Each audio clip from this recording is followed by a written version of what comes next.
Voilà, donc je vais passer maintenant à la partie numéro 2. Donc là, j'ai fait une première partie sur un peu la biologie du loup pour essayer de vous donner un peu ce contexte loup, un peu démocratiser le loup. Donc, je vous laisse encore revoir la conférence et puis bien sûr, on a aussi beaucoup d'éléments sur notre chaîne YouTube, ou sur notre site internet si ça vous intéresse, il y a beaucoup d'éléments qu'on a écrits. Là, je vais partir sur une partie beaucoup plus technique, parce que là, on va parler d'une étude que nous avons fait là, de 2019 à 2021, qui s'appelle de manière générale les diagnostics de vulnérabilité, qui essaie d'aller voir sur des exploitations, des alpages, des troupeaux, la vulnérabilité par rapport à la présence du loup, puis essaie de faire des propositions. Alors l'origine de ces diagnostics pastorales de vulnérabilité, en fait, ça vient du monde pastoral. Et à l'époque, c'était de dire, ben, le retour du loup, qu'est-ce que ça pose comme problème sur un alpage pour l'éleveur, quelles sont les contraintes. Mais on regardait ça surtout du point de vue humain, c'était de dire, puis ouais, ce qui est intéressant, ce qui est un peu dramatique, c'est comme qu'on ne connaissait rien au loup, on imaginait comment le loup allait se comporter. Donc on mettait en place des procédures, dire oh, le loup il va faire ci, il ne faut plus aller là avec les brebis, si on a le troupeau qui est proche des habitations, donc il y a moins de risques que s'ils sont éloignés. Mais on n'a jamais tenu compte du loup parce qu'on ne le connaissait pas, le loup, on ne connaissait pas la biologie du loup, donc on a imaginé un loup en fait, hein. Et à partir de là, on a essayé de construire des méthodes de protection, des méthodes de conduite pastorale, mais toujours basées sur un imaginaire. Et puis, ben voilà, donc nous, on s'est basé là-dessus, mais on a essayé de l'améliorer. Puis c'est ce qu'on va vous présenter maintenant. Donc on s'est dit avec le PNR du Haut-Jura, on s'est dit, bon, on va essayer de prendre différents types d'exploitation, différents types d'élevage. Donc on fait du bovin lait, du bovin laitant, on a des troupeaux mixtes, on a du caprin lait et du ovin laitant.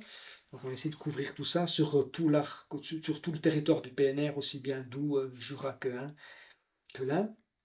Et puis, on a essayé de faire cette première analyse en se basant, comme je l'ai dit, sur les premiers travaux qui ont été faits hein, par le monde pastoral, qui était très intéressant. Mais ce monde pastoral, comme je l'ai dit, imaginait un loup. Donc, on a essayé d'imaginer, de dire, ben, ce que vous pensiez, c'était la propension du troupeau à être attaqué. Donc, on tenait compte des facteurs de vulnérabilité du système pastoral.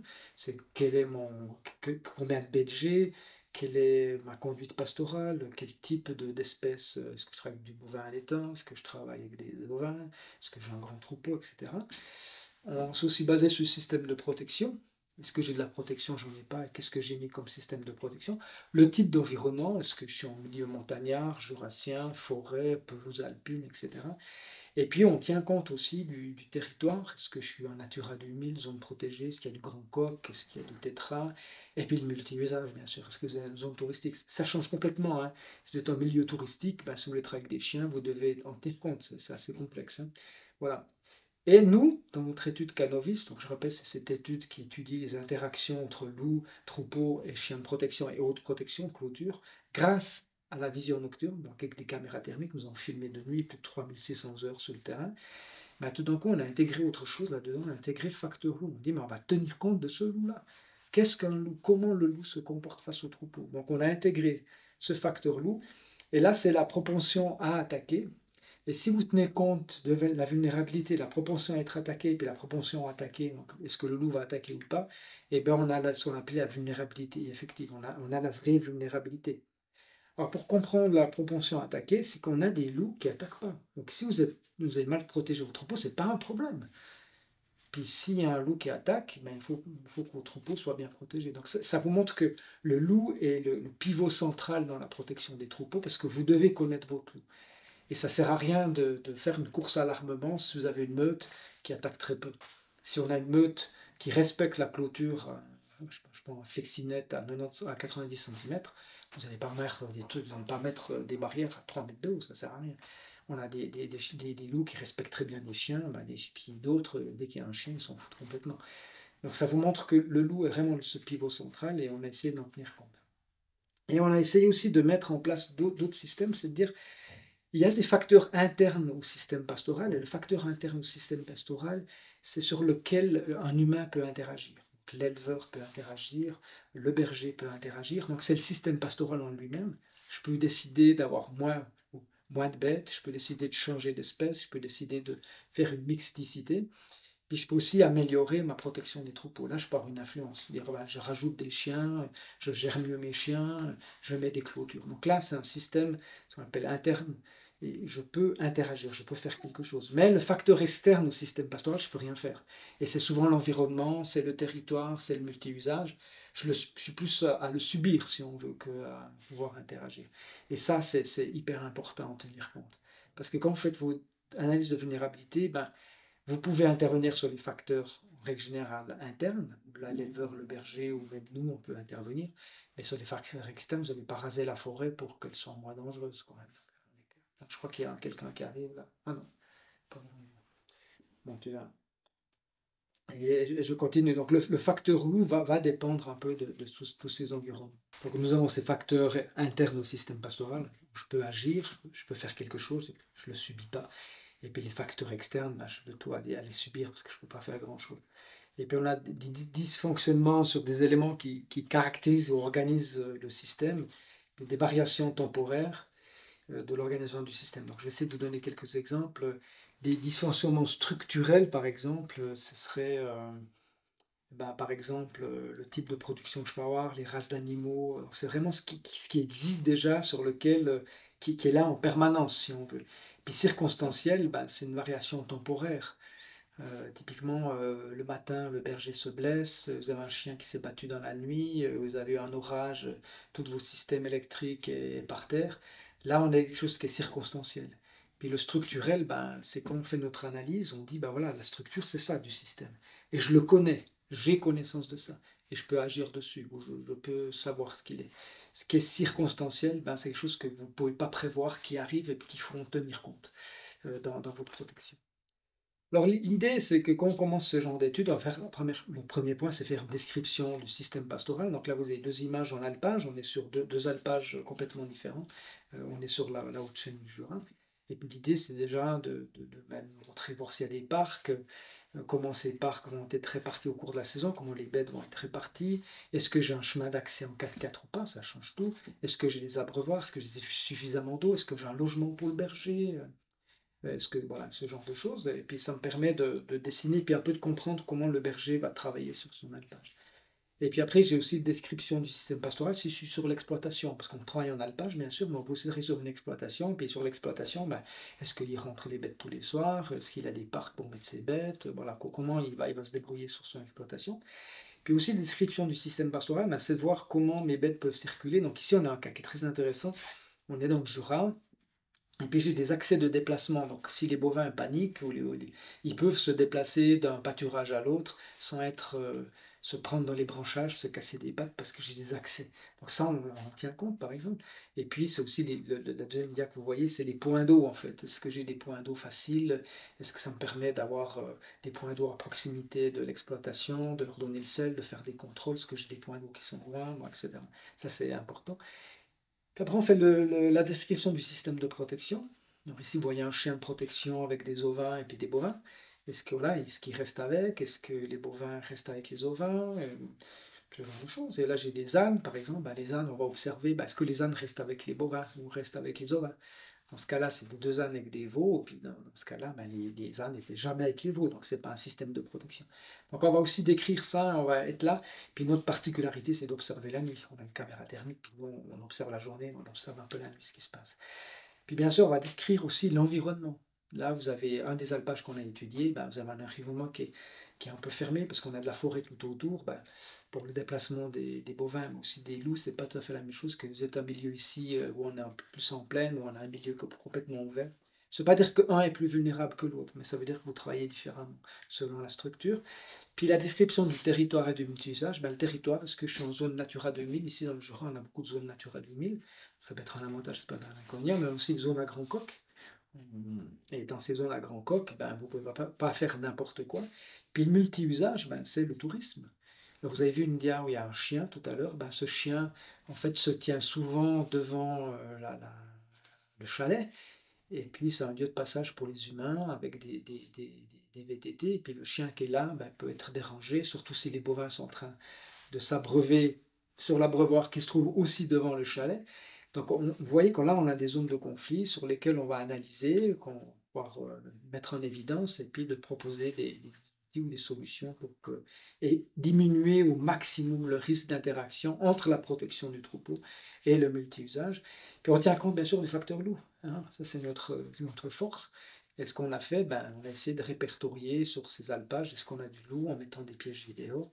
Et ce qui est intéressant, c'est que sur plusieurs alpages qu'on a étudiés, on a dit attention, là il y a du loup qui peut arriver, qui peut s'installer, et 2 ans après, ben, les résultats montrent qu'on avait raison, quoi. Alors ça, on est content, c'est emmerdant, sincèrement, c'est emmerdant pour l'éleveur et les bergers, parce qu'on avait raison. Mais bon, ça nous permet de comprendre quel loup on a affaire, quel ennemi j'ai en face de moi, comment il fonctionne, alors s'il est en groupe, en cours d'installation, est-ce que j'ai des subadultes, etc. Puis là, on a simplement noté toutes les prédations là, que vous voyez. Et puis ce que c'est intéressant, sur l'alpage là que vous voyez, on a mis un tableau, et ben on ne savait pas qu'il y ait du loup, puis en faisant un peu de la recherche, on a trouvé des crottes, on a trouvé des informations, les chasseurs ils posaient un piège, on a un transport de nourriture. Donc on se dit, ah, et puis le berger immédiatement a réagi tout de suite, on dit, oh là là, puis il a commencé à réfléchir à la protection, comment améliorer sa protection. Bien sûr, on essaie de filmer de nuit, on ne voit pas toujours du loup la nuit, bien entendu, mais ça nous permet aussi de voir les interactions entre le troupeau et la faune, là, entre sangliers par exemple, entre renards, est-ce que le troupeau est dérangé. Et une fois qu'on a fait notre analyse, tout ça, on met tout ça dans ce qu'on appelle une matrice SWOT, qui permet que sur nos facteurs internes, je peux avoir des forces, je peux avoir des faiblesses. Et bah, les forces, c'est de dire, bah voilà, je peux avoir un berger qui est compétent, j'ai une cabane, j'ai suffisamment d'eau. Puis la faiblesse, c'est de dire, ben, ouais, j'ai un système de brebis au milieu de la forêt, c'est pas terrible ce genre d'éléments. Et puis je peux mesurer les forces et les faiblesses pour le système pastoral, mais aussi pour le système de protection. Par exemple, la force, c'est dire j'ai un berger en permanence qui a une très bonne expérience. Mais l'autre, c'est dire que je n'ai pas une surveillance permanente du troupeau, parce que ce berger doit faire d'autres occupations, par exemple. Les animaux de protection, je dis, ben, j'ai un chien de protection voilà, qui est bon, mais je suis en sous-effectif. Ça, c'est le point faible parce qu'il faudrait plusieurs chiens. Donc, vous avez ici les, les- ce tableau, ben, un résumé de ce qu'on a fait. Puis après, vous avez les facteurs externes, donc le facteur loup, l'environnement et en fait le territoire et le multi-usage. Puis là, on parle plutôt d'opportunités ou de menaces par rapport en environnement. Donc les menaces, ben, pour le facteur loup, menace, c'est une installation, que les loups soient là, ce genre de choses. Ben, l'environnement, typiquement, des alpages, c'est une montagne qui est facile, qui peut être ouverte. Puis l'autre côté, ben, c'est de dire, voilà, j'ai une fermeture des milieux, j'ai beaucoup de forêt, ce genre de choses. Et puis quand on parle du territoire, ben, le fait qu'il y a un Natura 2000, ça peut donner une aide. S'il y a un PNR, il peut donner un coup de main. Et puis, mais si on parle du multi-usage, ben, si vous avez beaucoup de randonneurs, ça veut dire que je dois faire attention à ce que je vais mettre comme protection. Je ne peux pas mettre des filets comme je veux, je ne peux pas mettre n'importe quel chien. Et on a ici des très bons éleveurs qui font un super boulot et ils sont embêtés parce qu'ils ont des chiens qui sont un peu réactifs, les gens ont peur et ça pose un gros problème. À tel point que maintenant, on a certains éleveurs ou bergers qui ont plus peur d'une interaction de leur chien avec les humains que du loup en lui-même. Et la prédation, c'est plus un problème. Le problème, c'est la protection qu'on a mis en place parce que le multi-usage ne l'accepte pas, ce genre de choses. Et puis voilà, après on peut faire des synthèses. Donc là, je vous ai mis simplement un tableau, je ne vais pas y revenir, mais voilà, on fait une synthèse, puis cette synthèse nous permet justement de mesurer les forces, les faiblesses, les opportunités ou les menaces. Puis avec ça, on peut discuter avec l'éleveur, puis dire, ben, tiens, comment je peux diminuer les menaces, comment je peux augmenter les forces, ou comment je peux comment je peux jouer avec mes leviers sur ces tableaux-là. Et ça nous permet de proposer des outils de protection. Tout ce qu'on fait ici dans les diagnostics de vulnérabilité se font toujours en concertation avec l'éleveur et le berger.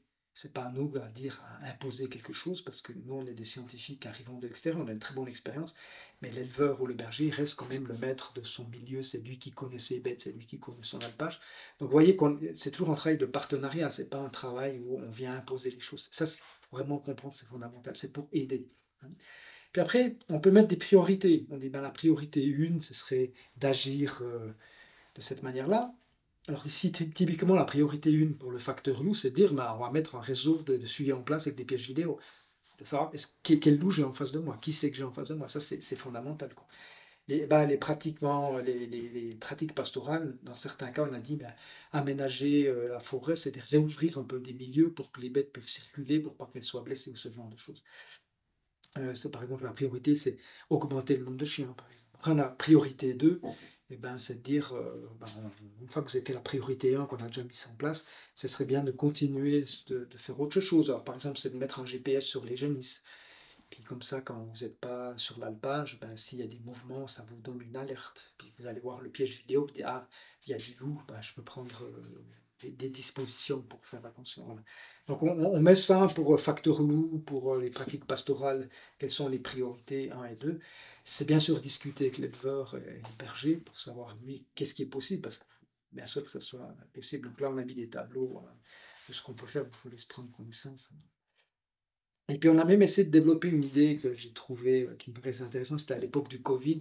C'est en fait la méthode emmental, c'est-à-dire que c'est que l'emmental a des trous, puis en fait on met des couches d'emmental, et puis le risque en fait c'est en fait une flèche qui va d'un point A à un point B en passant par les trous de l'emmental, mais comme vous mettez plusieurs emmental puis que les trous sont disposés différemment, à un moment donné, ça va s'arrêter. Donc là, on disait, ben, la première couche, c'est quoi? C'est de faire de l'information avec l'OFB, etc. Puis à chaque couche, on met de la protection, on met quelque chose de différemment. Donc, c'est par exemple préparer le troupeau avant la montée, etc., jusqu'à la protection des troupeaux. Et puis, bah, du risque à la prédation, si vous avez suffisamment de couches de mental, à un moment donné, eh ben, le risque va diminuer. C'est-à-dire, plus j'ai de couches, plus j'ai des actions bien précises, plus je diminue le risque de prédation. Donc, on le fait pour l'alpage, mais on le fait aussi pour l'exploitation. Et c'est un truc moi, qui marche, ouais, moi, je trouve intéressant. Je trouve ça ouais, assez chouette à faire. Alors, proposition d'outils de protection. Alors, je parle toujours d'outils de protection qui fait partie d'une boîte à outils. Donc, quelque chose qui va marcher sur un alpage ne va pas forcément marcher chez le voisin. C'est pour ça qu'on a cette boîte à outils, puis j'essaie de combiner avec cette boîte à outils. Et ici, par exemple, j'ai une image qui est importante parce que j'ai une forêt avec des coupes de bois, j'ai des rémanents, donc ces restes de bois. Sincèrement, si j'ai une attaque sur des jeunes bovins dans ce milieu-là, peut-être que les loups ne vont pas tuer un bovin, mais j'ai plein de bovins qui ont des pattes cassées. Donc l'idée là, qu'est-ce qu'on a fait comme proposition? C'est de dire, ben, on va enlever les rémanents et puis créer un axe de passage pour éviter qu'il y ait des blessures. Et ce qui est fondamental dans tout le travail qu'on fait, c'est le feedback. C'est de dire, ce qu'on a fait, c'est chaque exploitation ou chaque alpage sur lequel on a travaillé, on est retourné voir les bergers et les éleveurs pour dire ben, comment vous voyez les choses, qu'est-ce qui s'est passé. Puis ça nous permet d'avoir un feedback, puis ce feedback nous permet de corriger ou d'améliorer, ouais, d'améliorer tout simplement le système. Donc là, on a typiquement un tableau qu'on met en place. Voilà, on fait ce qu'on appelle un plan initial de protection, c'est-à-dire quelle est la protection que je peux mettre en place. Et l'idée, c'est que le berger ou l'éleveur fait une analyse de son environnement au jour et le jour, avec tous les éléments qu'on lui a donnés. Alors, quel est l'état des loups, quel est l'état de mes clôtures, quel est l'état de mes chiens, quel est l'état de mon troupeau. Et puis à partir de là, je mets ce qu'on appelle des modes de vigilance. Je dis, ben, aujourd'hui, tout va bien, il fait grand beau, j'ai tous mes chiens, j'ai mes clôtures, j'ai pas de touristes, tout va bien, tu dis, ok, c'est tranquille. Ou un jour, tu vas te dire, ben, j'ai de l'orage, mes filets sont foutus, mes bovins, vous avez fait une nuit effroyable. Donc je vais dire, bon, je vais faire un peu attention. Et puis, ça me permet de toujours ajuster le système de protection et la stratégie de protection que je vais mettre en place. Et puis à la suite de ça, ben, ça me fait un retour d'expérience. Et ce retour d'expérience permet simplement d'adapter mon plan initial de protection. Puis je recommence, je fais mon analyse, puis ça fait un tableau ou un cercle comme on l'a mis ici. Et l'idée, c'est toujours de diminuer, de jouer, de diminuer le risque loup. Le risque loup, il est toujours là. Dès que vous avez du loup, il est là. Et nous, ce qu'on propose, c'est qu'aujourd'hui, de considérer le risque de prédation comme un risque naturel ou un aléa naturel, comme l'orage. Il est là, mais comment je peux gérer ça? Et on a remarqué que dans le sud, beaucoup, même ici, hein, il y a beaucoup de bergers et d'éleveurs qui jouent déjà avec ça sans forcément s'en rendre compte, mais qui ont déjà cette méthode en disant, bon, aujourd'hui, je peux faire ci, je peux mettre mes bêtes là, je vais les déplacer là. Alors chez les bovins, c'est plus difficile. Le troupeau ovin dans les Alpes, on peut le déplacer. Bon, les bovins qui sont en extensif, c'est plus complexe. Mais on voit aussi parfois voilà, des personnes qui ont déjà ce sens-là de la protection en eux, si on veut. Alors, les premiers renseignements en fait, de ce qu'on a fait, puis quels sont les facteurs de vulnérabilité, et bien sûr, dans ce système-là, ce qu'on a réalisé, c'est le facteur loup, bien entendu, c'est le premier facteur de vulnérabilité, puisqu'on a un système où on n'a pas de protection des troupeaux. On n'a pas cette culture de la protection des troupeaux, on est sur des grands troupeaux. Puis en fait, on a souvent un système pastoral qui est comme ceci, mais on a souvent des jeunes bovins qui ne sont pas avec des adultes. on a une structure sociale chez les bovins qui font qu'on sépare en fait les différents statuts d'âge ou les différents âges. Puis on a des jeunes bovins, ce qu'on appelle des veaux, des jeunes bovins jusqu'à 12 mois qui se retrouvent tout seuls, sans la possibilité d'adultes pour leur apprendre à manger ou aussi à être protégés par des individus adultes qui peuvent intervenir. Et ça, c'est une manière d'élever, c'est comme ça a toujours été fait comme ceci. Et bon, voilà, c'est un peu problématique. Puis on a des jeunes bovins qui sont à proximité de l'exploitation. Mais ce qu'on a réalisé, c'est pas parce que vous êtes à proximité de l'exploitation que c'est protégé. Et on a eu des attaques à 50 mètres de l'exploitation. Alors rappelez-vous, je vous parlais, on est parti des systèmes de diagnostic qui venaient du monde pastoral où on imaginait le loup. Ben, à l'époque, on nous disait, si j'ai le troupeau bovin qui est à côté de l'exploitation, c'est pas vulnérable. En fait, on remarque que ça dépend du loup, puis on a pu démontrer, oui, c'est vulnérable. Et là, c'est très clair, je vous fais une parenthèse, mais c'est pas parce que vous avez un troupeau à 50 mètres de la ferme qu'il n'est pas vulnérable. Il est autant vulnérable que vous êtes en pleine forêt. Hein. Sauf que là, c'est juste le temps d'intervention, si vous êtes à la maison, qui peut jouer un rôle. Donc, et puis, ici, ce qu'on a réalisé, c'est que comme la protection n'existe pas pour les bovins, comme il n'y a pas d'argent de l'État pour ça, ben, tout reste à découvrir. Et c'est complexe à mettre en place. C'est-à-dire, pour l'éleveur, c'est pas simple. Si on lui met faire un parc de sécurité, waouh! Ça demande un investissement, il faut mettre un parc qui fait une certaine hauteur avec 5 fils. Bon, ça ne se fait pas juste comme ceci. Je ne peux pas enfermer mes bêtes dans un filet comme je le fais avec les brebis. Et puis bien sûr, le gros souci qu'on a dans tout cet environnement-là, c'est que, comme je l'ai dit, on n'a pas de soutien de l'État, à part maintenant des soutiens privés, comme le PNR qui paye des analyses de vulnérabilité, ou qui fait de l'éducation, qui donne de l'information, ou des structures privées qui font même de la protection maintenant la nuit, qui donnent des coups de main. Mais l'État s'est un peu retiré du dossier. Et malheureusement, avec le nouveau PNALU, on n'a pas réussi à trouver les financements. Et ça change tout, hein, parce que pour l'instant, la protection, c'est un peu les éleveurs qui doivent faire eux-mêmes. On a le même problème en Suisse. Hein. Et puis, on a aussi un environnement qui est assez particulier, avec du pâturage boisé. Mais c'est clair que s'il y a des attaques et puis des agitations, on peut avoir beaucoup d'animaux qui sont blessés par les rémanents, mais les zones de l'apia, par exemple, chaque année, on a des bêtes qui tombent dans les apias, qui peuvent se casser les pattes. Donc, voilà, vous imaginez que s'il y a des attaques dans cet environnement-là, ça peut être problématique. Et il y a des zones où on ne peut pas éviter, des zones où on va pâturer, c'est comme ça. Et puis on a une particularité, alors je ne sais pas si je l'ai mis là, je ne l'ai pas encore mis là. Une particularité, c'est qu'ici, dans le Jura français et le Doubs, on fait aussi de l'allottement. C'est-à-dire que j'ai plusieurs troupeaux de veaux ou plusieurs troupeaux à différents âges que je vais déplacer selon la qualité de l'herbage. Et puis que je ne mets pas forcément mes jeunes bêtes à l'alpage, mais j'ai plusieurs allottements, donc plusieurs vulnérabilités, et puis protéger tout ça, ça devient compliqué. Donc c'est comment j'arrive dans cet environnement-là à essayer de tout protéger, quoi. C'est compliqué. Et c'est aussi pour ça que bah, nous, on dit parfois, on dit clairement, bah, parfois un outil de protection, ça peut être le tir. On peut dire, bah, un système, là, j'arrive pas, il faut éliminer un individu qui pose problème. Mais je cible l'individu qu'il faut tirer dans la mesure du possible. Et puis, c'est pas d'éliminer tous les loups qui va résoudre le problème, mais dans ce cas-là, c'est un outil de protection parmi d'autres. Et ce qu'on a aussi remarqué, ben, aussi bien dans le côté suisse que le côté français, c'est surtout les jeunes bovins qui sont vulnérables. Là, on voit que 80% des jeunes bovins qui ont été tués ont moins de 12 mois et 95% à peu près moins de 15 mois. Donc on a ciblé, on sait qui est le plus vulnérable. En revanche, les vaches allaitantes protègent très bien leurs petits. On a très très peu de dommages. On a eu, malheureusement en 2023, on a eu probablement une attaque sur des limousines qui étaient dans une zone où il y a beaucoup de tourisme et qui ne réagissent pas aux chiens. Et là, probablement que les loups ont essayé d'attaquer et puis ils ont blessé un veau mortellement. Voilà, mais on a eu 2 cas en 4 ans, donc c'est très peu. Donc le bovin allaitant, ça marche assez bien pour l'instant. Et puis justement, la vulnérabilité du bétail, quand vous avez les vaches laitières, les grosses vaches qui rentrent et tout, les loups, pour l'instant, s'y intéressent pas trop. Ça pourrait arriver, hein, pourquoi pas, mais pour l'instant, ça n'intéresse pas trop. Après, on a les allaitants, ça protège bien. Le côté vulnérable, ce serait un veau qui serait complètement isolé. On a eu un cas en Suisse un jour. Les génisses, donc on a des grandes génisses qui sont curieuses, qui se tiennent ensemble, ça peut arriver, normalement c'est moins vulnérable, mais on a eu des attaques. Mais alors, vraiment ce qui est le plus vulnérable, c'est ce que nous on appelait les veaux, donc les jeunes bovins, tout seuls, sans expérience d'adulte, etc. Puis bien sûr en face, si j'ai des loups qui sont des adultes qui savent chasser, ou si j'ai des subadultes, des adolescents qui apprennent à chasser, c'est aussi différent. On avait mis en place des protections, des génisses de protection. Bah, les génisses de protection, ça marche super bien si en face vous avez des subadultes qui n'ont pas d'expérience, qui n'ont pas très motivés à les chasser.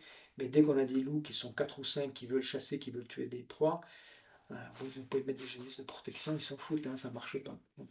Puis bien sûr, dans cet environnement-là, on a ce problème du territoire du multi-usage, surtout du multi-usage, parce qu'on a des humains partout. Partout, partout, partout. Avec les bovins, si vous voulez mettre dans les bovins des chiens de protection, vous devez tenir compte du VTT, des touristes qui vont se balader. Et le gros souci qu'on a actuellement dans tout le Jura, que ce soit le Doubs, l'Ain ou le Jura, c'est les chiens de protection et les chiens des randonneurs. Et là, il y a toute une éducation à faire, pas pour les éleveurs, mais pour les gens qui vont se balader, dire, mais prenez pas votre chien. Parce que c'est facile de dire aux éleveurs, vous devez vous adapter, vous devez vous adapter, adapter. Puis nous, on est une région, on fait du tourisme, et puis les touristes vont un peu n'importe où, font un peu n'importe quoi. Non, si on veut du loup, notre société doit prendre sa part de responsabilité. Moi, ça me paraît important. Donc, on doit absolument aussi faire la part des choses. Et c'est un peu le message qu'on donne avec le PNR dans le cadre de vidéos que vous pourrez découvrir sur le site du PNR, comment se comporter. On dit, nous en tant qu'humains, on a une responsabilité face aux troupeaux et face à la protection des troupeaux, souvent les chiens de protection. On a une responsabilité pour que tout se passe bien. Si on veut de la cohabitation, on doit prendre notre part de responsabilité, ça me paraît important.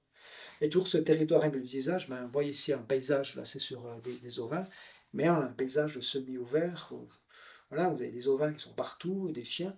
Je veux dire, là, la qualité de l'herbage est excellente. Pour les brebis, c'est bien. Il y a de l'ombre l'été s'il fait chaud. Il y a une bonne biomasse, mais pas facile à protéger. En plus, là-dessus, vous mettez des randonneurs qui passent là au milieu, les chiens qui s'excitent. Et puis, bon, pour l'éleveur, ça devient un peu compliqué.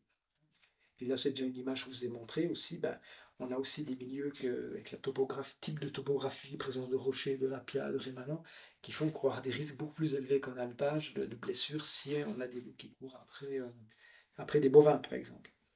Et puis aussi les premiers renseignements, ben, c'est qu'on a ces trois grands types d'élevage. Donc l'élevage bovin allaitant, ben, sincèrement, on pense que voilà, les mères peuvent vraiment protéger les petits. Comme je l'ai dit tout à l'heure, on a eu très peu de dommages, très peu de veaux tués. Donc d'une manière générale, ça va pas trop mal. Alors la question qui se pose maintenant, c'est avec la modification du climat, est-ce qu'on aura plus de... C'est important, hein, le changement climatique ici, parce que les bovins broutent plus la nuit, plus dispersés pour retrouver la structure herbagère, retrouver de la biomasse, donc plus dispersés, moins de protection pour les veaux. Et vous voyez que tout d'un coup, on peut basculer sur de la vulnérabilité simplement parce qu'il fait trop chaud et que les bovins doivent changer de structure sociale pour pouvoir se nourrir. Donc ça, il faut aussi surveiller, mais pour l'instant, avec les bovins allaitants, il n'y a pas vraiment de soucis. Comme je l'ai dit, on a eu très très peu de dommages. En tout cas, ce qu'on a pu suivre, nous, ici en Suisse, mais en France aussi, hein, parce qu'on, comme je travaille, comme IPRA travaille des deux côtés, on fait un peu les suivis. Les élevages bovins à lait, ben, c'est surtout, pour le bovin à lait, c'est pas les adultes, mais c'est la sélection, c'est les jeunes qui viennent derrière, les jeunes veaux qu'on va élever, garder pour la génétique, par exemple. Ben, s'ils sont tout seuls, ils sont hyper vulnérables, quoi, hyper vulnérables. Puis on voit que tous les jeunes bovins, comme je l'ai dit, de moins de 15 mois, ben, c'est ceux-là qui sont les plus vulnérables. Donc ça va être... actuellement, on n'a pas vraiment de protection pour eux, donc on commence à mettre des parcs de sécurité, mais vous voyez que c'est assez complexe à mettre en place. Donc là, c'est quand même quelque chose qui nous fait le plus souci. Et puis bien sûr, sur les élevages ovins caprins, eh ben, on a une expérience dans le Jura. Donc je parle Jura, c'est l'Ain, Jura et Doubs, parce qu'on a du lynx. Et puis avec le lynx, ben, les éleveurs de chèvres et d'ovins et de brebis ont dû déjà s'équiper de chiens de protection, de filets. Donc il y a déjà une habitude. Puis quand le loup arrive sur ce système-là, ben, on a quand même des éleveurs qui ont déjà une certaine habitude. Donc on peut peut-être augmenter le nombre de chiens, mais bon, les éleveurs, ils ont déjà cette connaissance-là, cette culture de la protection déjà, donc c'est plus simple. Les ovins restent quand même assez vulnérables, hein, quand vous êtes en milieu forestier, dans le Noirmont par exemple, ou dans d'autres zones, ça peut être complexe, hein. Mais bon, on sait, je pense que les petits ruminants, on sait comment protéger. Il y a juste à régler le problème du multi-usage, c'est ce qu'on est en train de faire. Puis les leviers, ben, faut essayer d'avoir des leviers. Puis là, le facteur loup, il faudrait qu'on ait plus de connaissances du loup. Et c'est complexe parce qu'on voit que pour l'État, c'est un sujet tabou, donc pour essayer de mettre des pièges vidéo, par exemple, pour un peu me connaître, ben, c'est pas apprécié par tout le monde. Et puis, il faut quand même voir que le plan national loup, s'il considère les bovins comme non protégeables, ben, ça nous donne peu de moyens d'avoir de l'argent pour la protection. Donc c'est de nouveau les éleveurs qui doivent payer leur poche. Et puis, bah, il y a aussi le facteur humain qui joue un grand rôle, il faut le dire, quoi.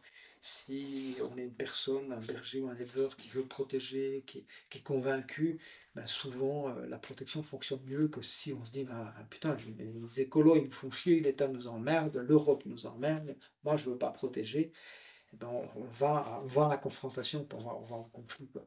C'est obligé, et ça, il y a les études scientifiques le montrent depuis des années, que ce soit en Amérique du Nord, que ce soit ailleurs. Voilà, le facteur humain est un des facteurs clés de la réussite. Alors on peut comprendre que protéger son troupeau, c'est donner une chance au loup de s'installer. Et pour beaucoup de personnes, éleveurs ou bergers, c'est des conflits comportementaux. Se dire, mais j'ai envie de protéger mon troupeau, mais si je le protège, je donne une chance au loup de s'installer. Je veux pas de loup, donc on va essayer de se battre là contre. Après, les syndicats s'en mêlent, la politique s'en mêle. Bon, moi, ce qui m'intéresse, c'est pas tellement le berger et l'éleveur, c'est la brebis, c'est la vache, c'est moi, c'est de protéger ça. Au départ, je me disais, ah, ben, le loup, après, je me disais, bon, les éleveurs, les bergers, mais moi, ce que je veux protéger, c'est les ovins, c'est les bovins, je veux qu'il y ait le moins de prédation pour eux, quoi. Le reste, bon, après, c'est de la politique, voilà. Et ce qui est important, ben, c'est de voir que toute cette protection-là, eh ben, c'est la gestion du risque, c'est-à-dire ben, quel risque j'ai, puis en face de ça, dans ma boîte à outils, qu'est-ce que j'ai en place pour essayer de diminuer les risques. Alors, je suis à diminuer le risque, attention, je ne vais pas l'éliminer. C'est-à-dire qu'il y aura toujours de la prédation sur bovins, quoi qu'on fasse, il y aura toujours de la prédation sur les ovins, c'est quelque chose qui va rester.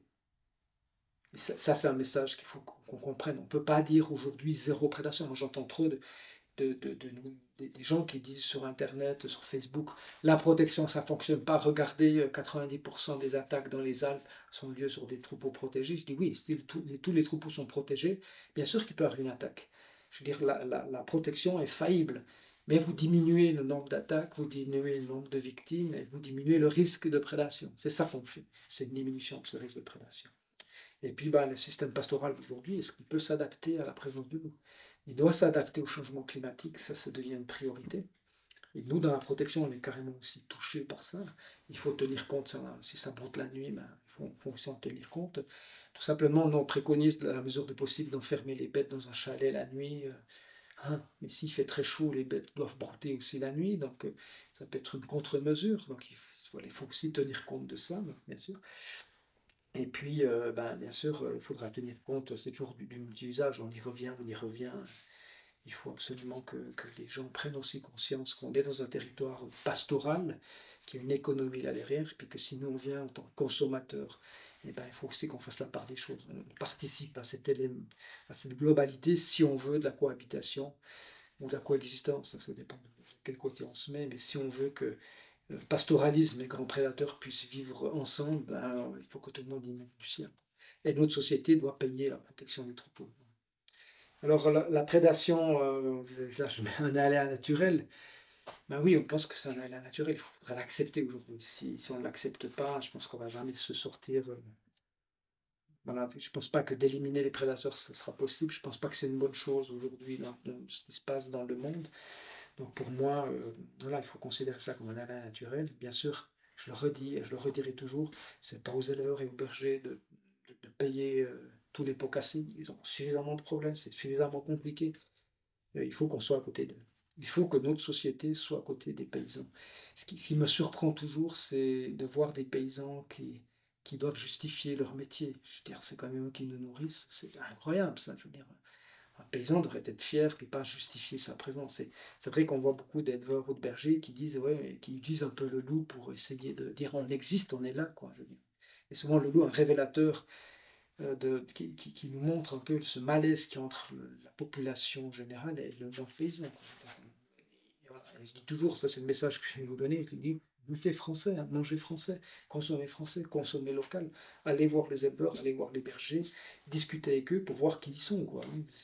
C'est comme ça que commence la cohabitation, c'est par là que ça peut commencer, donc on peut tous jouer un rôle là-dessus. Et puis, Je vais terminer toujours sur le diagnostic de vulnérabilité. Là, je vais vous présenter quelques principes de protection du troupeau, ce qu'on pourrait essayer de mettre en base. Mais on a essayé de mettre des diagrammes en place pour essayer un peu d'expliquer tout ça. Alors, je suis en train de regarder les images. On a le socle de base, on a déjà un premier socle qui est l'outil de protection. Qu'est-ce qu'on a comme outil? Qu'est-ce que j'ai dans ma boîte à outils? La deuxième, c'est est-ce que mon outil je peux l'utiliser? Quelle est l'aptitude en fait de mon outil à fonctionner? Quelles sont les performances de mon outil? Or, un outil peut être fait performant sur les brebis, mais qu'il ne l'est pas ailleurs, hein, typiquement. Si je mets un filet, ça peut très bien fonctionner sur les brebis, un peu moins sur les bovins, par exemple. Après, on parle de l'efficacité. Alors là, c'est très simple à comprendre. Si j'ai une brebis avec 50 chiens sur une pelouse alpine, ben, mon chien sera beaucoup plus efficace que si j'ai 1000 brebis tout seul avec un chien dans une forêt. Donc l'efficacité, l'aptitude, l'outil peut être très bon, mais il peut être pas du tout adapté à un contexte bien donné. Donc, voilà. Puis après, quelque chose qui est important, c'est l'efficience, c'est-à-dire du point de vue économique. Est-ce que du point économique, c'est viable? Et protéger un troupeau, c'est pas un problème. Tu me donnes de l'argent, parce que moi, je protège n'importe quel troupeau, mais ça va coûter de l'argent. Et si l'éleveur doit commencer, lui, à payer ça, l'efficience de la mesure de protection, va dire, bah, attends, combien je gagne? Moi, je peux protéger mon troupeau, mais combien ça va me coûter? Et puis combien je vais gagner, en fait, de non-prédation sur mon troupeau? Et ça, actuellement, les calculs sont faits s'il y a l'État qui n'aide pas, tu es toujours en négatif dans ton calcul. Donc il faut vraiment bien comprendre ça. Et l'efficience, c'est-à-dire que cette partie d'apport d'argent qu'on met dans la protection des troupeaux, c'est notre société qui doit prendre ça en charge. On ne peut pas demander à l'éleveur. On a des éleveurs là qui travaillent, comme j'ai plein mal de boulot, le changement climatique, s'occuper des bêtes, aller nourrir les bêtes. Donc, déjà, tout le travail du système pastoral, plus toute l'administration qu'on met dessus, plus toutes les subventions, tout ce qui vient là-dessus, ils sont déjà submergés, puis là-dessus, tu mets du loup et du lynx, et puis tu mets de la protection. Les gars, ils pètent, quoi. Ils disent, on ne peut pas, on peut pas. Donc, à nous aussi, société, de le faire. Malheureusement, avec le nouveau PNA loup, ben, pour l'instant, on ne prend pas ce chemin-là, ce qui est un peu dommage. Donc, quand on parle de protection, d'une manière générale, on parle de 4 piliers. La première, c'est empêcher l'accès au bétail. Je ne veux pas que le loup ait accès au bétail. Alors c'est simple, c'est en règle générale, j'enferme mes bêtes la nuit, j'ai des parcs de sécurité où j'enlève mes bêtes de l'endroit où il y a des loups et je les mets où il n'y a pas de loups. Après, je peux effrayer des loups momentanément. C'est-à-dire que je vais mettre quelque chose dans l'environnement qui va faire peur au loup, puis le loup doit prendre compte de ce facteur environnemental, dire c'est quoi ce truc-là, et au lieu de dire que je vais attaquer, je dis que je dois tenir compte d'un élément perturbateur de l'environnement. Alors c'est typiquement les effaroucheurs statiques et mobiles. Les effaroucheurs statiques, c'est tout ce qui reste sur l'enclos qui ne peut pas se déplacer, et mobile, c'est ce qui peut se déplacer avec le troupeau. Donc les mobiles, c'est typiquement le chien de protection. Après, je peux essayer de modifier le comportement du loup sur un moyen ou long terme, mais ça, c'est un tir d'effarouchement. C'est-à-dire que je crée un conditionnement négatif du loup en proximité du bétail pour essayer de faire un lien bétail égale danger. C'est un peu ce que j'ai en fait. Puis le dernier pilier, qui est une mesure de protection, c'est tirer les loups. Moi, j'ai un loup qui t'emmerde, bon, tu dis, bah, je l'élimine. À un moment donné, un cas très concret, si je mets des clôtures à 1,10 m sur ovin ou bovin, c'est égal. Puis que j'ai un loup qui saute par-dessus, ou même un filet à 90 ou à 90, à un moment donné, tu te dis, bon, que ce loup ne pourrait pas apprendre aux autres loups à sauter par-dessus l'enclos, parce que je n'ai pas m'attendre de tuer ce loup-là. Puis après, avec l'éleveur ou le berger, je peux reprendre une protection. Mais à un moment donné, on ne peut pas aller à l'escalade. La protection, donc, dans certains cas, je pense que tirer le bon loup au bon moment, ce serait l'idéal. Mais c'est difficile parce qu'il faut connaître le loup. Donc, il faut qu'on ait de l'argent pour suivre le loup. Voilà. Mais je pense que tirer des loups, ça ne doit pas être un sujet top. Mais je suis contre ce qu'on est en train de faire aujourd'hui, à tirer n'importe quel loup, n'importe quel moment, toute l'année, comme ça s'est passé en Suisse, comme ça se passe en France, ça ne me paraît pas très bon. Alors, empêcher l'accès au bétail, mais là, on a fait des tableaux, là, que vous pourrez voir, où on a mis l'outil de protection, donc typiquement c'est l'étable, et où c'est garder les bêtes hors zone de cœur de meute, c'est-à-dire hors zone où il y a des loups, ou essayer de faire de vélage sur l'exploitation. Puis on met toujours les faiblesses et les forces en fait. Quel est l'avantage, l'inconvénient de chaque méthode? Et puis la même chose pour les enclos, on a beaucoup appris parce que on a de la chance de pouvoir faire du suivi éthologique des mesures de protection, et nous, ça nous permet, en mettant des pièges vidéo dans les zones où on a des clôtures, de voir comment les loups se comportent. Alors, on a compris beaucoup de choses et ça nous permet après d'essayer de renforcer, si on est écouté, de renforcer nos connaissances sur la protection des troupeaux et d'avoir une meilleure protection. Donc là, j'ai fait des tableaux, je ne vais pas y revenir complètement, mais juste les enclos, on a beaucoup appris. Par exemple, ce qu'on a appris, c'est que pour les ovins et puis les bovins, c'est que les jeunes doivent apprendre l'électricité. Si j'ai une clôture électrifiée puis que le loup, on ne sait pas que c'est électrifié, il doit apprendre que c'est électrifié. On a eu du 5 fils, peut-être vous verrez des vidéos, mais on a des loups qui passent du 5 fils parce que le fil n'est pas assez tendu. Puis on a réalisé qu'il faut qu'il y ait aussi une barrière physique, plutôt en high tensile, fil acier, où ça fait une barrière physique plus une barrière dissuasive avec l'électricité. Mais tout ça, le loup doit l'apprendre. Alors je vous donne un exemple ici. Vous avez un premier loup, ça c'est un parc animalier. Un fil au sol suffit à ce qu'un des loups évite. Alors l'autre, il s'en fout, mais là, ce que vous voyez là, c'est le mâle reproducteur d'une meute en parc animalier, et lui, il a peur d'un fil au sol non électrifié. Et dans ce cas-là, lui, un fil, ça suffit. Mais l'autre, il peut mettre plusieurs fils, ça suffira pas. Et puis quand on parle de clôture aussi, parce qu'on essaie de faire des études sur la clôture minimale, ce qui serait le moins de fils possible, là, vous allez voir un loup naïf, c'est un jeune loup, un subadulte, un adolescent qui ne connaît pas la clôture, qui va découvrir cette clôture. Ici, c'est 2 fils. Et vous allez voir que ce loup va découvrir l'électricité et regardez ce qui va se passer. Hop, en fait, par le choc, il a peur et il saute dedans. Et lui, il a appris à passer une clôture parce qu'il y a l'électricité dedans. Il faut parler de la barrière physique. Si il a l'électricité, puis il tape sur le fil, puis il se ramasse un deuxième jus, il ira en arrière. Mais il y a beaucoup d'animaux qui vont foncer devant s'ils peuvent le faire. Donc, vous voyez ici aussi une clôture minimale. On a aussi réalisé que, en faisant des essais, si je suis à 20 cm le fil du bas, et à 20 cm, les loups ne passent pas dessous. Mais le fait d'élever ce fil à 35 cm comme ici, eh ben, on a un loup qui a réussi à passer. Mais pas tous. Un loup a réussi à passer. Puis ailleurs, là, vous voyez cette image, elle est incroyable. C'est une meute de loups gris où on a un fil à 20 cm puis à 65 cm. Donc il y a un espace où les loups peuvent passer. Ils ne sont jamais passés. Vous voyez qu'il y a une sorte de, je mets souvent de guillemets, mais de culture du loup. Il y a des loups qui vont traverser des clôtures et d'autres qui le feront jamais. Et bien sûr, on a essayé de mettre en place des parcs de sécurité, ce qu'on appelle anti-intrusive ou de sécurité, 5 fils bien électrifiés. Notamment, on l'a fait pour des bovins allaitants. Ça va faire des parcs de nuit. Mais sur les bovins allaitants, ça pose un problème parce qu'il faut rentrer les bovins tous les soirs, il faut les ressortir. Donc on a vu que finalement les vaches protègent suffisamment bien les veaux, donc on a abandonné un peu ce système-là. Et puis ce qui fonctionne bien, c'est ces bovins allaitants. On a des races aussi, probablement ici on a une race rétique. Il est possible que la race aussi, l'expérience fait aussi quelque chose, joue un rôle important. Donc à voir si on change de race. Et voilà, on a mis quelques images là aussi de parcs de sécurité là, qui fonctionnent très bien, où l'éleveur tous les soirs rentre les bêtes et les ressort le matin. Donc ça marche assez bien.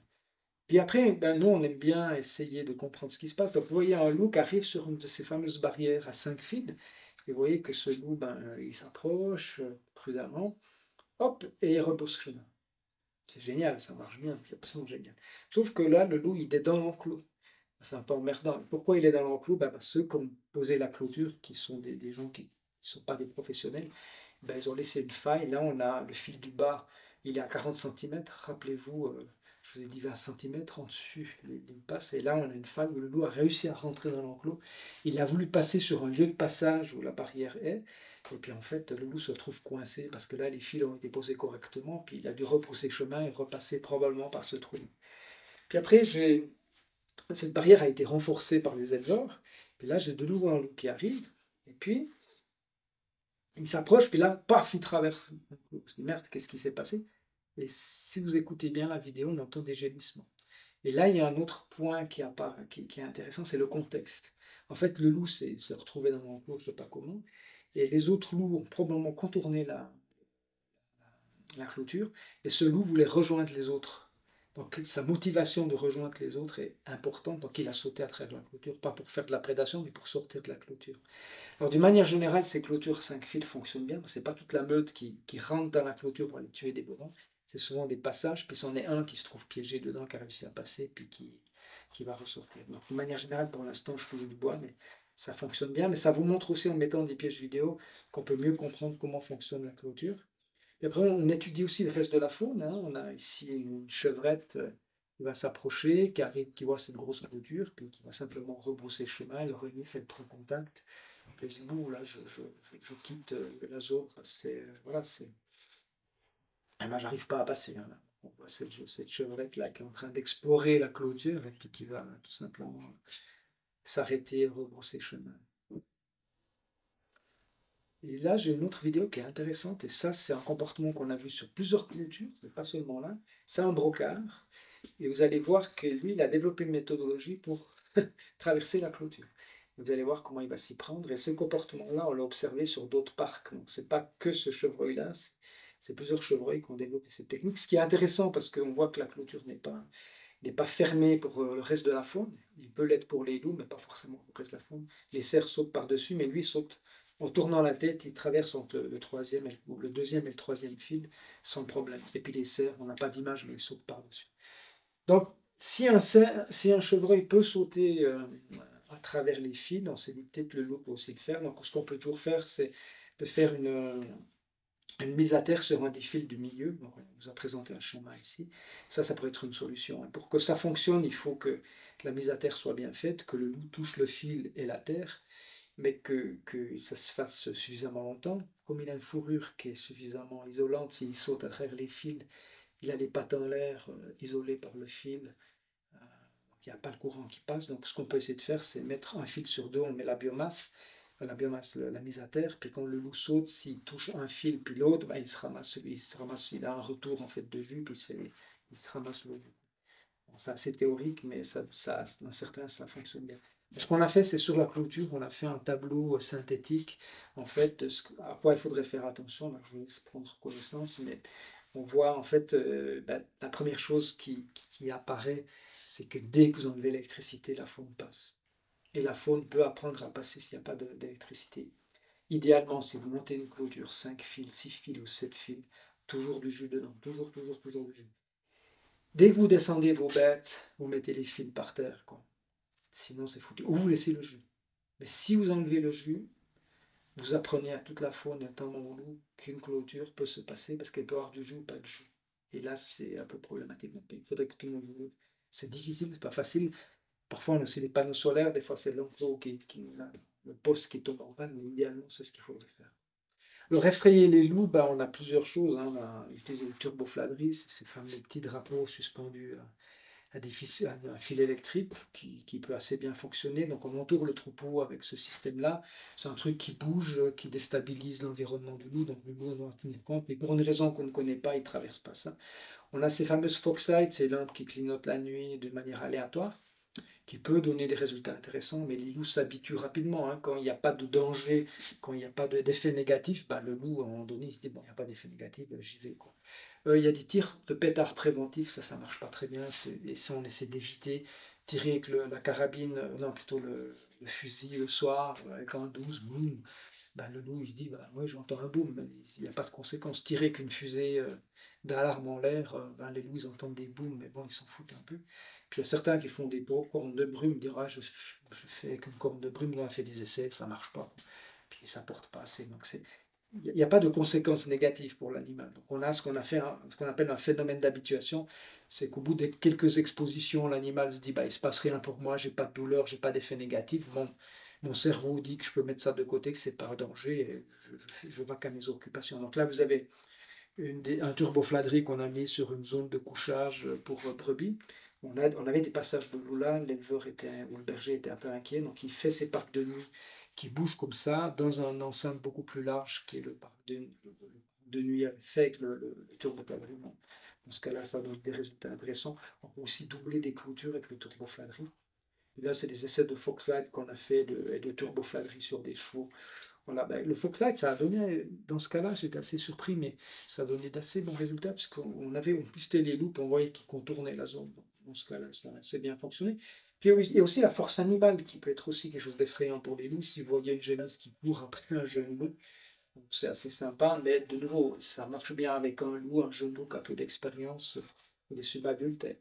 La, la, la jeunesse de protection ne fonctionne pas, et on a pu le démontrer quand on a une meute de loup qui est aguerrie, qui sait comment prédater. Là, ça fonctionne beaucoup moins bien. Donc, voici une vidéo faite en vision nocturne où j'ai voilà, des bovins de protection qui sont des génisses de 4-5 mois, 3 ou 4 ans, je ne me rappelle plus, mais avec des jeunes bovins. En fait, vous allez voir un loup qui va arriver, puis en fait, tout ce groupe va faire face au fait au loup. Puis on s'est dit, bah, génial, ça va fonctionner. Puis là, on est très content de cette vidéo. Et en fait, on a réalisé que l'année d'après, les loups ont changé de structure. C'était des loups adultes. Et sur le même pâturage, avec les mêmes jeunes bovins de protection, on a eu des attaques et des prédations, malheureusement. Voilà. Vous voyez là le loup qui est en train de fuir, avec ce bovin qui lui court après. Mais vous voyez que le loup ici, il n'est pas très effrayé, il est plutôt en comportement de jeu. Donc. Mais n'empêche, ça a fonctionné, quoi. Le loup est parti, c'est ce qu'on voulait. Voilà, on va le voir partir. On continue. On a aussi des armes de protection. Donc là, j'ai mis attention parce que les armes de protection ne restent pas forcément avec les bovins. Il faut bien choisir son âne. Et pour l'instant, nous, on a eu en tout cas du côté suisse plusieurs attaques sur des troupeaux qui étaient protégés par des ânes. Donc l'âne, ça peut fonctionner qu'un tout petit groupe face à un loup, mais comme le jeune bovin de protection, ou la génisse de protection plutôt, je ne sais pas jeune bovin, mais génisse de protection, on voit que ça peut fonctionner selon le type de loup que vous avez. Si vous avez des loups qui sont aguerris, qui sont déterminés, qui veulent attaquer, ça ne fonctionnera pas. Même, ils peuvent même vous tuer là. Mais beaucoup d'éleveurs sont convaincus parce que c'est simple d'utilisation, ça bouffe de l'herbe, bon, c'est sympa, mais c'est pas toujours très efficace. Puis bien sûr, ce qui fonctionne bien, c'est les chiens de protection des troupeaux. Alors, sur le menu bétail, des petits ruminants, ça fonctionne super bien. Là, dans notre étude, on a travaillé sur pas mal de troupeaux qui avaient déjà des chiens de protection et bon, les éleveurs étaient très contents. Bon, on a fait quelques tests d'observation, donc, ça marche assez bien. Et bien sûr, on a travaillé aussi sur le multi-usage. Là, on est en train, vous voyez des images du film qu'on est en train de faire sur comment se comporter quand on avait été avec les chiens de protection. Et en fait, voilà, là, c'est des chiens de protection qui sont mis sur bovins. Donc, il y a des essais qui sont faits maintenant sur les 3 départements. Bon, c'est nouveau, hein, mais visiblement, ça se passe bien, quoi. Et ce serait plus facile d'intégrer un chien dans des bovins que dans des ovins, contrairement à ce qu'on pensait. Alors, on verra maintenant avec le multi-usage comment ça va se passer. Mais là, c'est une chienne qui respecte le fil. Il y a 2 fils. Et puis il y a la route, puis la chienne ne sort jamais. Elle pourrait passer les 2 fils, mais elle ne sort jamais. Donc elle reste avec son troupeau, elle protège. Bon, c'est super.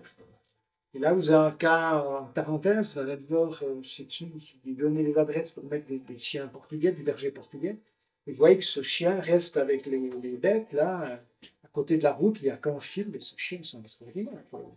Ils font leur boulot, et bon, ça, c'est génial, quoi. Puis on peut modifier, la prochaine chose, ce serait de modifier le comportement sur un moyen terme. Donc on essaie de faire des tirs d'effarouchement traumatique. Alors là, j'ai un loup qui passe à proximité du troupeau. Il a été prédaté, ce troupeau-là. Et moi, j'interviens juste un jour après. Il y a une carcasse qui est restée un peu plus haut, mais elle n'est pas là, elle est un peu plus haut. Puis là, j'ai les loups qui reviennent à proximité du troupeau. Et puis l'idée, c'est que je vais faire un tir d'une fusée qui va aller vers les loups, qui va exploser, qui fait un grand éclair dans la nuit, mais qui fait beaucoup de bruit. Et l'idée, c'est de faire peur aux loups pour qu'ils fassent une association avec le troupeau. Donc on pourrait faire, voilà, on entend le tir, et puis on voit que les loups vont partir. Là, le loup, bah, il est effrayé, là, on voit qu'il court. Et ce qui est assez particulier avec les loups, comme toute la faune sauvage, c'est qu'à un moment donné, ils s'arrêtent pour se dire, ben, est-ce que c'est bon? Alors là, je vais doubler le tir pour lui dire, non, c'est pas bon, il faut vraiment que tu fuis. Et là, on est en train de, bon, on va monter des projets là-dessus, on va essayer de démontrer, essayer de valider cette méthode-là. Puis idéalement, ce serait aussi de tirer avec des fusils, avec des ballons de caoutchouc. Donc les Italiens ont fait une expérience sur des brebis qui a bien fonctionné, puisque le loup qui a été exposé a changé de régime alimentaire. Moi, j'ai beaucoup moins de brebis, mais toute la meute aussi. Donc, on a espoir d'essayer de réussir à faire ces tirs d'effarouchement traumatique, et notamment pour tous les éleveurs qui se trouvent en réserve naturelle nationale, on n'a pas le droit de tirer des loups, il n'y a pas de méthode létale, ça peut être une méthode qui pourrait être intéressante. Puis, bien sûr, tuer des loups, alors, ponctuellement, ça peut être intéressant, ça peut se faire, mais il faut faire attention, parce qu'on a un effet de localisation.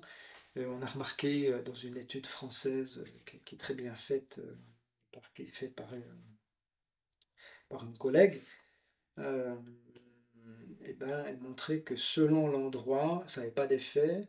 Certains endroits, bah, ça diminuait les attaques, mais d'autres endroits, ça les augmentait. Mais elle a même montré qu'il y avait une saisonnalité, c'est-à-dire que réduction des constats, bah, septembre, octobre, février, mars, si je tire du loup à ce moment-là, ça diminue ça diminue les dégâts, mais je peux les augmenter si je fais des tirs en avril et juin. et puis il n'y a aucun effet si c'est l'été. C'est un truc incroyable. Donc ça vous montre aussi que tuer du loup, c'est quelque chose qui est très complexe et que scientifiquement, on a de la peine à montrer en fait l'efficacité. En fait, toutes les études qui sont faites là-dessus montrent que c'est pas aussi efficace que ça. Et si ça l'est, c'est sur un moyen, c'est vraiment sur un court terme, sur une saison, sur quelques jours. Alors pour ça qu'on est plusieurs biologistes à dire, ok, utilisons le tir pour diminuer une pression, pour aider l'éleveur ou le berger à se retourner ou éliminer une problématique, puis après de remettre la protection dessous et de recommencer, de continuer quelque chose de meilleur. Mais que ça soit l'outil ultime, comme c'est en train d'être le cas dans certaines régions, moi j'y crois pas du tout. Je crois pas du tout. Donc, je pense dans l'outil, dans la fameuse boîte à outils, je préférerais qu'on ait plusieurs outils avec le tir, mais pas que le tir. Et puis je vous donne un exemple ici, on dit tirer le bon loup, ben, il y a un loup qui a été tiré, c'est 76, hein, qui a été tiré le 29 septembre 2022. Et puis on a essayé de mesurer les attaques avant et après. Donc cette fameuse louve, c'est celle de la meute du Rizou, la femelle reproductrice du Rizou qui vient du marché loup, qui attaquait beaucoup de bovins du côté français. Elle a été tirée et en fait on a regardé ce qui se passait avant et après, on ne voit aucune différence. Donc ça n'a pas diminué le nombre d'attaques. Donc on a moins d'animaux blessés, mais on a même une augmentation des animaux morts après coup. Donc on voit que là, il n'y a aucun effet. Et l'année 2023, eh ben, cette femelle a été remplacée par une autre femelle, puis les attaques ont continué, elles ont même peut-être augmenté. Donc on voit que dans ce cas-là, l'effet du tir n'a pas du tout fonctionné. Alors bien sûr, on a des animaux qui sont tirés, puis parfois même les chiens de protection peuvent tirer, comme les images que vous avez ici. Il y a des chiens de protection qui peuvent aussi tuer des loups, des chiens de protection qui se font tuer par des loups. Là, ça fait aussi partie de la vie. Hein. De tirer un loup, c'est pas un drame. Ça dépend de quel on tire. Des fois, si vous tirez le mâle reproducteur, selon le loup, ça peut avoir certaines conséquences. Il faut toujours faire attention quand on fait du tir de loup. Puis là, je vais terminer sur les quelques dernières diapositives. En conclusion, la conclusion, c'est de dire que ces études de vulnérabilité nous ont montré toute la complexité en fait, des élevages qu'on a ici dans le Jura, que ce soit l'Ain, que ce soit le Jura, que ce soit le Doubs, quelque chose qui est ancré, qui est culturel, mais qui montre que la relation avec déjà la faune d'une manière générale, avec le loup, est très très complexe, quoi. Et que c'est pas juste simple comme ceci, puis que le loup, qu'on le veuille ou non, ça reste une espèce protégée, peut-être qu'il sera plus strictement protégé, mais que protégé, mais ça reste une espèce protégée, qui sera là ces prochaines années, parce qu'on est quand même dans une zone de dispersion, même si on veut commencer à flinguer des loups, tout ce qu'on veut faire. Je vous rappelle quand même que les premiers indices dans le Jura, ça fait 20 ans qu'on les a. Et on ne sait pas pourquoi ils se sont installés qu'en 2019, mais ils étaient là, ils vont continuer d'être là. Donc il faut vraiment faire de l'anticipation, c'est ce qu'on propose. Bien sûr, de l'anticipation, il faut aussi des moyens financiers, et ça c'est notre société qui doit le faire. Puis en fait, les diagnostics de vulnérabilité permettent de montrer cette complexité-là, permettent de montrer qu'il n'y a pas de tradition de protection, mais permet aussi de proposer des outils de protection qui doivent être adaptés aux bovins, mais qui doivent être suivis aussi, parce qu'on est en train d'apprendre, on est tous en train d'apprendre, on n'a pas les outils miracles aujourd'hui, et que nous, dans le Jura, on doit tenir aussi du changement climatique, et notamment avec la ressource en eau, et probablement avec des bêtes qui vont brouter de plus en plus la nuit. Et pour la protection des troupeaux, il faut en tenir compte. Ça va faire des parcs de sécurité. Vous imaginez que si les bêtes broutent la nuit, il faut des parcs de sécurité suffisamment grands qu'elles peuvent brouter la nuit, quoi. Parce qu'on ne va pas mettre des intrants, on va pas mettre du foin. Si on a les bêtes on rentre la nuit dans une étable, c'est aussi problématique parce qu'il faut de l'eau, il faut adapter. Puis les bêtes préféraient manger la journée. Et dans le Jura, on a cette tradition de plutôt rentrer les génisses la journée pour pas qu'elles soient emmerdées par les mouches, pour le soleil. Et là, on fait le contraire. Les éleveurs et des bergers disent bon, c'est un peu embêtant. Certains bergers nous ont même demandé de faire des vaccins contre la kératoconjonctivite parce que les veaux qui restent dehors toute la journée sont agressés par le soleil avec les yeux. Donc voilà, essayons aussi d'anticiper ça. Donc ça, c'est le changement climatique. Et puis, je pense que voilà, notre société est responsable de ce qui est aussi en train de se passer, qu'on ne doit pas abandonner les éleveurs et les bergers et qu'on doit nous être à leur côté. Une des manières d'être à leur côté, c'est déjà de respecter leur travail, respecter les chiens de protection quand ils protègent les troupeaux, les clôtures et tout ça. Puis l'autre, c'est de dire, c'est notre société quand on paye aussi. On va pas toujours demander aux éleveurs de tout payer, aux bergers de tout payer. Donc il faut qu'il y ait une vraie prise de conscience de notre société, de dire, si dans le Jura, on veut Absolument des grands prédateurs et la présence du pastoralisme, que ce soit ovin ou caprin, et ben, notre société a une responsabilité. Et puis c'est vrai que le PNR a été un peu pionnier en disant, ben, nous, on va mettre de l'argent pour faire les premières études, les premières conférences, les premières formations. Puis après, il faudrait que l'État suive derrière. Mais ça prendra du temps, mais je pense que ça va se faire. Et puis c'est vrai que maintenant, aujourd'hui, il y a aussi d'autres acteurs qui rentrent en compte pour aider aussi les éleveurs à protéger. Mais bon, c'est assez complexe, hein, parce que protéger, pour certains, c'est accepter le loup, ce qui est complètement faux. Mais voilà, il y a toujours voilà, le loup n'est pas une espèce comme une autre, il y a toutes ces émotions-là.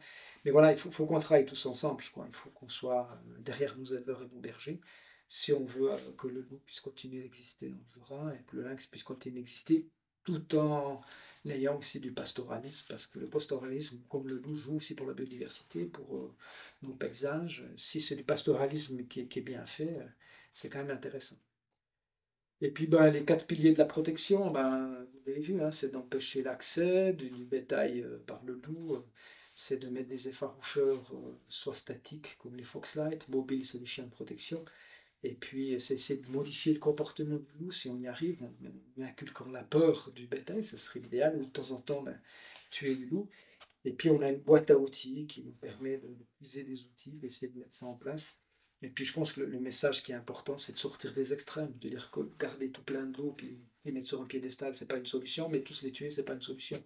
Donc c'est de voir la voie du milieu, c'est-à-dire de sortir ces extrêmes puis voir comment on peut cohabiter en connaissant mieux les loups, je pense que c'est important, c'est la première chose à faire. En connaissant mieux aussi le pastoralisme, puis que le grand public apprenne à connaître qu'est-ce que le pastoralisme. Et je pense que le PNR aussi, ce rôle un peu de plaque tournante, si je peux m'exprimer ainsi, qui amène un peu tout le monde à se rencontrer, puis à travailler ensemble. Alors c'est pas toujours simple, parce que les gens ont de la peine à se rencontrer, mais je pense que c'est la seule solution. Et nous à IPRA, on prône vraiment cette voie du milieu, d'être toujours sur un peu le rasoir, le fil du rasoir, pour pas tomber dans un extrême et dans l'autre, parce que quand on est dans un extrême, c'est très facile de dire je suis pour le loup, je suis contre le loup, c'est facile. Mais de dire aujourd'hui il faut cohabiter, ça c'est plus complexe. Donc nous, on essaie d'aller dans cette voie-là. Voilà, merci de votre attention. Vous pouvez repasser cette vidéo, puis n'hésitez pas d'aller voir sur notre site internet ou sur notre chaîne YouTube. Vous allez voir sur IPRA FJML, vous tapez sur internet, vous trouvez plein de renseignements, de vidéos, comment se comporter avec les chiens, comment les loups se comportent avec les troupeaux. Là, il y a plein de choses à voir. Voilà, merci.